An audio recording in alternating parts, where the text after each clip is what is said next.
डरिए मत, डरिए मत सर, डरिए मत। 2 बार आ गए sir. You came to my area twice during the campaign, sir. आज तो सुन के जाइए sir. Never mind, my bad luck. Honorable Speaker, sir, Rahul. Sir, Honorable Speaker, sir, my esteemed colleagues in this newly constituted 18th Lok Sabha, I stand here on behalf of my party, the All India Trinamool Congress. कोई बात नहीं, वो मेरे LOP है, वो मेरे LOP है, वो ऑलरेडी मुझे सुन चुके हैं, वो मेरे LOP है। Honorable Speaker, sir, my esteemed colleagues, in this 18th Lok Sabha, I stand here on behalf of my party, the All India Trinamool Congress, to speak on the Honorable President's address. The last time I stood here, sir, the last time I stood here, I was not allowed to speak. I was not allowed to speak. आप लोगों ने अरे let me finish. Dimple, let me finish. Guys, ignore. Let me finish. हाँ, जिसको जाना है please जाइए, no problem. The last time I stood here, I was not allowed to speak. I was not allowed to speak. But the ruling party has paid a very heavy price for throttling the voice of one MP. मुझे बैठाने का चक्कर में जनता ने आपके 63 सदस्यों 63 जन को परमानेंटली बैठा दिया. You have gone down from 303 to 240. In my maiden speech in the Lok Sabha in June 2019, I spoke on the 7 signs of fascism that were taking over this country. 5 years to the date, on June 27, 2024, this House saw the unprecedented scene of the marshals welcoming the President of India, the Honorable President, with a Sengol in their hand. The Sengol is a symbol of the supreme authority of a monarch. It has no place in the temple of a constitutional democracy. But Honorable Speaker, sir, it is understandable why this happened. Because the BJP has still not understood that their 303 brute majority, their Rajtantra, has been reduced to a 240-seat minority by the Loktantra. They are still living in the world of the Sengol. This sudden changed reality, this new reality, is yet to sink in for the treasury benches and especially for the speech writers of the Honorable President's address. The speech that the Honorable President read out, she said, the people of India have elected a stable government with a clear majority. Please do not embarrass the office of the President by using poorly edited cut and paste versions of old speeches. This is not a stable government.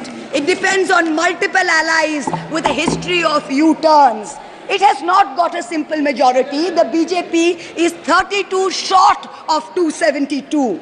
It is going to be a very hard landing for the treasury benches, as was obvious today. This time, there are 234 warriors this time, firmly united, and we have walked through fire to walk through these doors, so you will not be able to shut us up this time the way you did last time. There are numerous statements in the Honorable President's address that defy even a tenuous link to truth and to reality. Like in my 2019 maiden speech when I spoke on 7 signs, today I have picked out 6 themes from the Honorable President's address, and I will analyze how each of them is an exercise in fallacy and exercise in untruth. The address covers many issues, but I have chosen 6 themes. The first theme, the Northeast. The Honorable President's address says that the government has increased allocation for the Northeast by 4 times, has worked for increased and lasting peace in the area. Now, I have one question. Why is the word Manipur nowhere in the speech? Why do we refer to the generic Northeast? During the Lok Sabha campaign, the BJP, the ruling party, the Honorable Prime Minister mentioned many words beginning with the letter M. Musalman, Mullah, Madrasa, Mughal, Mutton, Machli, Mujra, Mangalsutra, but not once did they mention Manipur. We don't need to act east. The government says we want to act east. We don't need you to act east. Look east, walk east, and most important, embrace east. I stand here for my brothers and sisters of Manipur, and I quote the revolutionary poet Pablo Neruda. One morning the bonfires leapt out of the earth. One morning the bonfires leapt out of the earth, devouring human beings. And from then on the fire, from then on blood. Come, see the blood on the streets. Come, see the blood in the streets. Please go to Manipur, see the blood in the streets. The second theme in the President's address, women empowerment. The speech says, women in our country had been demanding greater representation in the Lok Sabha and Vidhan Sabhas, and today they stand empowered by the Women's Reservation Act. This is a complete untruth. Firstly, you conveniently delayed reservation for women in parliament because you actually fear women. Yes. You fear Nari Shakti. Yes. You want their support, but you certainly don't want us here.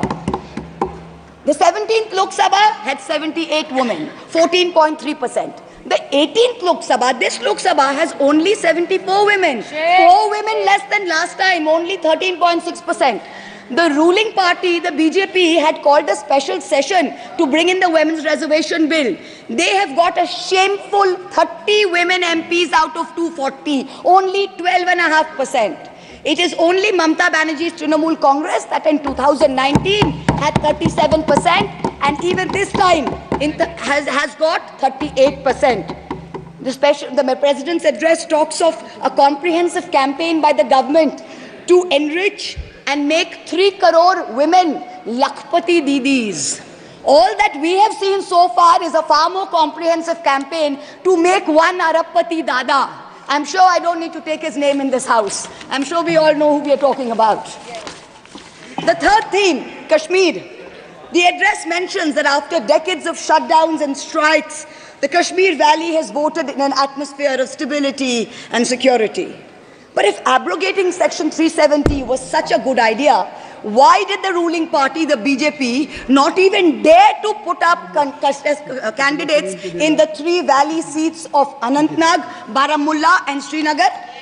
If 370 was such a big deal and you were going to campaign on the basis of 370, you did not even dare to fight the seats. The Kashmir Valley has voted in MPs who were against your 2019 decision. You downgraded Ladakh into a union territory. You told them it was a temporary move. Today, 5 years later, the Ladakhis are still waiting. They have not got back their statehood. You have not given them a legislature. You have not included them in the 6th schedule. You have not given their demand of 2 separate seats of Leh and Kargil. As a result, in the current Lok Sabha, the Ladakhis have relegated you to 3rd position in the Lok Sabha. You lost it. The 4th theme in the Honorable President's address, the Election Commission of India. The speech expresses gratitude to the ECI for conducting the largest election in the world. With all humility, with no intent to denigrate the office of what used to be the august constitutional body of this land, let us as members of this opposition put on record that we won in spite of the EC, not because of it. The commissioners chosen by a government-dominated panel in willful disobedience of the Supreme Court turned a deaf ear to the most egregious violations of the Model Code of Conduct by the ruling party, by the Honorable Prime Minister with his hate-filled speeches and his divisive religion-based rhetoric. This country has been ashamed and disgusted by the language used against minorities during this campaign. This election will go down in history where an eager and compliant election commission turned a blind eye and a deaf ear against the excesses of the ruling party when the MCC was in effect. Opposition leaders were arrested, party accounts were frozen, ED and CBI even came into our election offices with impunity. Ultimately, the voters took charge and they said, "Bahut ho gaya. Enough is enough." The 5th theme, and here I have to commend the speechwriter's very dark, almost macabre sense of humor. The Indian Railways, aviation and infrastructure.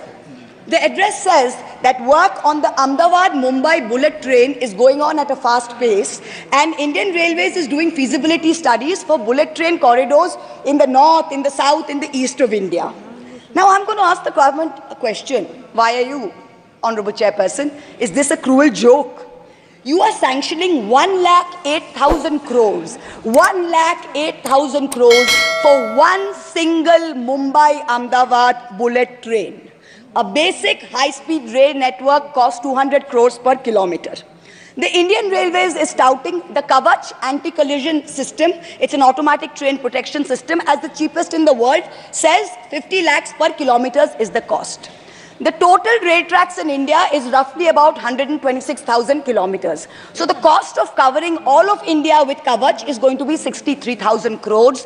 All of India's Kavach costs 63,000 and one single Ahmedabad-Mumbai bullet train costs 1,08,000. Please look at the numbers. Last June in Balasore, 3 trains collided, 296 people died. The ministry said Kavach was not operational on that route. Last week, Kanchenjunga Express collided with a goods train in New Jalpaiguri. 10 people died. Again, the ministry said Kavach is not operational on the route. The Economic Times had a survey which said at the current level of funding, it will take 50 years for all of India to be covered under Kavach. And you're telling us about bullet trains. And please don't start shouting about what it was during Nehru's time. We don't know and we don't care. False equivalences cannot take the place of real body bags. The address mentions about how India is apparently the 3rd largest domestic aviation hub of the world. In truth, India's airports have become domestic hazard hubs. First in Jabalpur, then in Delhi, then in Rajkot. Newly constructed airports have canopies falling down, killing people. The newly constructed Rampath in Ayodhya has had 3 cave-ins in the last week. The Pragati Maidan tunnel is flooded. The Atal Setu has developed cracks. The Ram temple's roof is leaking. This is exactly what happens when infrastructure is poorly planned and rushed in order for photo opportunities by the supreme leaders. Yes. The sixth theme, competitive cooperative federalism. Honorable Chairperson, sir, the last decade saw the most brutal government-sponsored throttling of cooperative federalism that this country has ever seen. I speak for my own state of West Bengal. The centre has withheld 7,000 crores in Manrega funds. 17 lakh households have been deprived for work already done. It has held back 8,200 crores under the rural housing scheme, over 11 lakh houses sanctioned but not paid. Another 1,000 crores has been held back in pension and PMGSY. A total of 16,000 crores. When we went to meet the Rural Development Minister, we were dragged out by the Delhi police and bundled into prison vans. Last week, as a delegation, we went to meet with Atishi of the AAP, who was on hunger strike. Look at what is happening in the AAP government in Delhi today. The Aam Aadmi is in power in Delhi. There was a 1994 water sharing agreement which mandated Haryana to release 613 million gallons of water per day to Delhi. Haryana is run by the BJP government and they have reneged on this agreement. They are releasing 100 million gallons less per day, as a result of which 28 lakh people in Delhi are having to go without water per day. This government's competitive cooperative federalism seems to be an exercise in how to compete on how to choke opposition-run states. भैया हमको बैठाना आप पे बहुत भारी पड़ा, हमको मत बिठाइए, बहुत भारी पड़ा आप पे, बहुत भारी पड़ा. The government spent the past 5 years. Honourable member, kindly address to the chair. The government spent the first 5 years in almost perfecting an elected autocracy. And by the end of 2023, this government had reached the pinnacle of their arrogance, where this parliamentary democracy was replaced by a monstrous super cult, the cult of the supreme leader, the non-biological leader, born of the Paramatma, who stood in this house and proclaimed, "Ab ke baar 400 par, and ek akela kitno pe bhari pada." This was the turning point. This was the turning point when the destiny of the ruling party changed. Whether in Greek mythology, whether in Indian mythology, if you act with arrogance towards the gods, you will be punished. We have 33,000 gods in India. But in our democracy, the most supreme of them is the Gana Devata, the Lord of the people, and they have punished you. You may have formed a government again, but yours is a Pyrrhic victory. A victory which inflicts such a devastating toll on the victor that it is tantamount to a defeat. In Bengal, the supreme leader started his Vijay Sankalp Yatra on March 1st in the constituency of Arambagh. Then came to Krishnanagar, then came to Barasat, ended on May 29th in Calcutta. मेरे ऊपर तो विशेष कृपा की उन्होंने दो बार आए. The BJP lost all these seats. The Honorable Prime Minister did 23 campaign meetings in Bengal and lost in 20 seats. In Maharashtra, the Honorable Prime Minister campaigned in 18 seats. The NDA lost in 15 of them. एक अकेला कितनों पे भारी पड़ा. In Punjab, he campaigned in Hoshiarpur, in Jalandhar, in Patiala, in Gurdaspur. The BJP all lost all the 4 seats. एक अकेला कितनों पे भारी पड़ा. In Rajasthan, he campaigned at Banswara with the most disgraceful references to Muslims. In outright violation of the law, the EC kept quiet. Not only did the BJP lose Banswara by over 2 lakh votes, the BJP, which had won 25 on 25 in 2019 and won the state government only months ago, came down to 14 seats. Ek akela kitno pe bhari pada. 3 states, Uttar Pradesh, Maharashtra and Bengal, account for 170 seats. That is exactly 1/3 of India. The BJP won in only 54 of them. Ek akela kitno pe bhari pada. In 2019, the Prime Minister, the Honorable Prime Minister, had taunted the now leader of the opposition by saying that he must have used a microscope to find that one single seat in India where the minority were in majority. Honorable Chairperson, sir, it is so ironic that today the majority needed no microscope to turn the BJP into a minority. जहाँ भी majority है, वहीं आप ही minority बन गए. आप तो घुस-घुस के मारने वाले थे ना, इस बार तो जनता ने घुस-घुस के मार दिया. The treasury benches have always claimed that the opposition lacked in hard work and in merit. We are all part of a Parivarvad. We are dynasts. Whereas they are proud to be part of a meritocracy. They are proud to be part of a Modi ka Parivar. How ironic is it today that 20 ministers in the union cabinet are dynasts? How ironic is it that the Honorable Prime Minister has to take to social media himself to tell people that no, it is not Modi ka Parivar, it is NDA, the Nitish Naidu Dependent Alliance. In January, the Honorable Prime Minister consecrated the unfinished Ram temple in Ayodhya. He said he was tasked with the divine duty of bringing Ram Lalla home. The Ram Mandir was going to ensure that not only would the BJP cross 400 seats, but that this government would last 1,000 years. The last time in history that we heard of a 1,000-year vision was during the Third Reich. This was the second time that we've heard of it. But then ultimately, Lord Ram said, stop, not in my name. Oti dorpe hoto Lanka. Too much arrogance, too much pride caused you to lose the kingdom of Lanka. The BJP lost in Ayodhya, Faizabad, where the temple is. It lost in Banda Chitrakoot, where Lord Ram meditated. It lost in Shravasti, where the son of the Honorable Prime Minister's ex-secretary said, my father has built the temple, campaigned in his name, you lost there. All the seats around Ayodhya, Basti, Sultanpur, Ambedkar Nagar, the BJP lost. ये तुम लोगों के नाम जपो में पहले सा आराम नहीं. ये तुम लोगों के नाम जपो में पहले सा आराम नहीं. जबरदस्ती के जय श्री राम में सब कुछ है पर राम नहीं. जबरदस्ती के जय श्री राम में सब कुछ है पर राम नहीं. Today in India, there are 2 types of leaders. Those of us who come via the voting machine, and then there are many who come via the washing machine. There are still people who say, wait, you don't know Modi ji. Wait 6 months and see. The BJP will get 300 members. To them I say, no, this will not happen this time.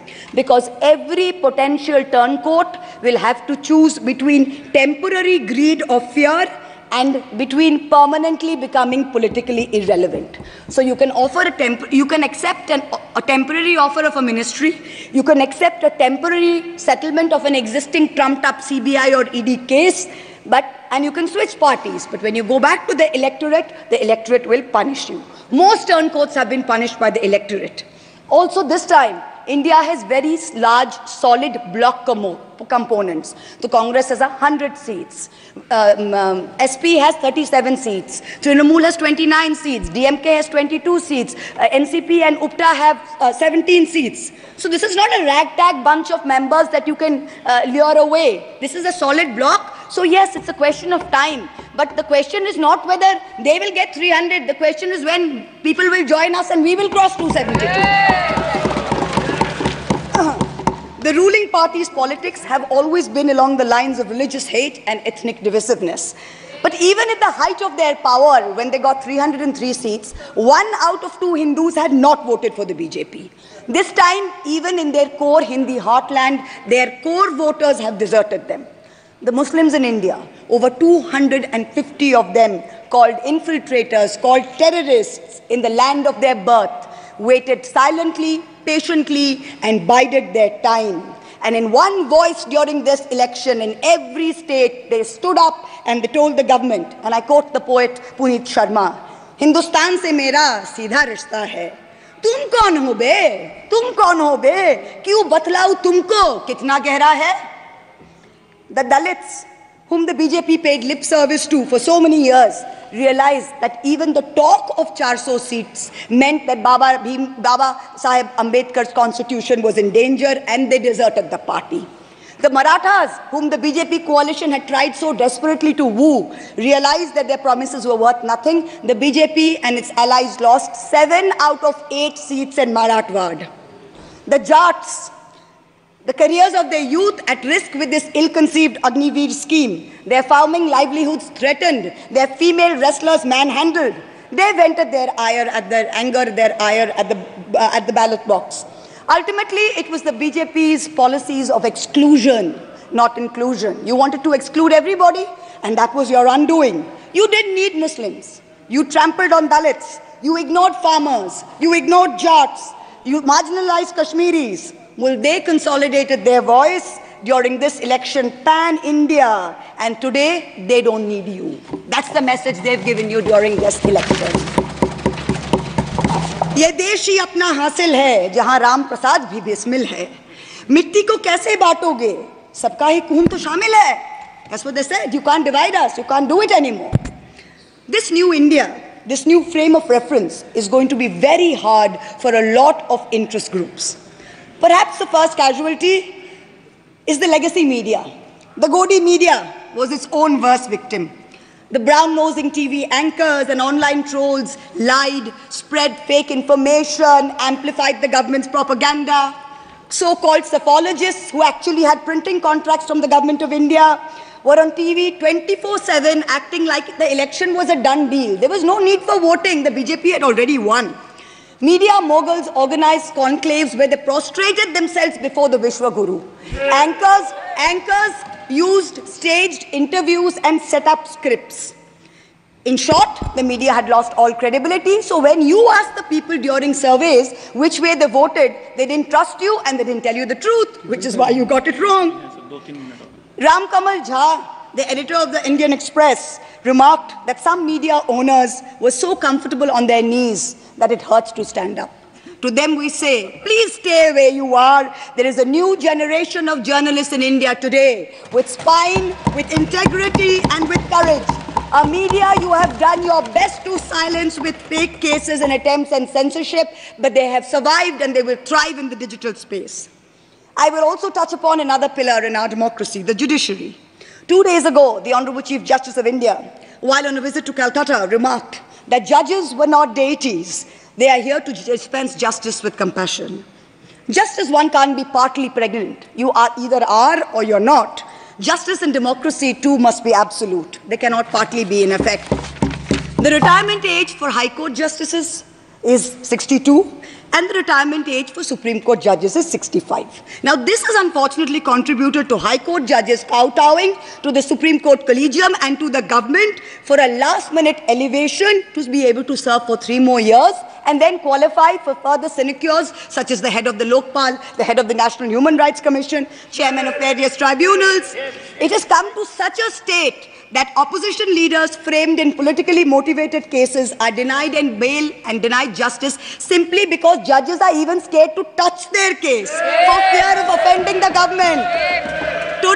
Today I say, the poorest people in India who have perhaps the most to lose from offending the government in power, they have shown spine and risen to the occasion. Your lords and ladyships, heed thy inner voice, have a spine, rise to the occasion.